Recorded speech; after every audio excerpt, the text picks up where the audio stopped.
تازہ ترین ویڈیوز کے لیے چینل کو سبسکرائب کر کے بیل آئیکن اور آل نوٹیفیکیشن پر کلک کریں تاکہ آپ کو ملے ہر اپڈیٹ سب سے پہلے۔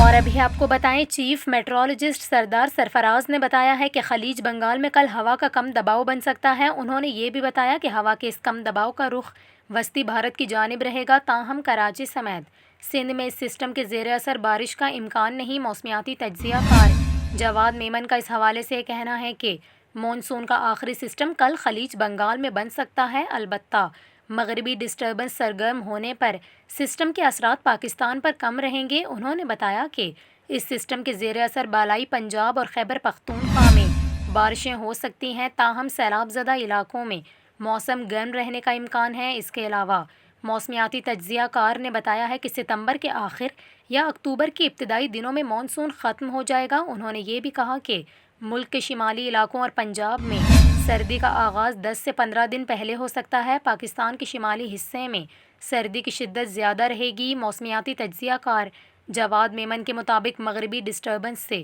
برف باری اور موسم سرما کی بارشیں کم رہیں گی۔ انہوں نے مزید بتایا ہے کہ صوبہ سندھ میں موسم سرما کا آغاز نومبر کے وسط سے ہو سکتا ہے، یہاں بھی سردی کی شدت زیادہ رہنے کی توقع ہے۔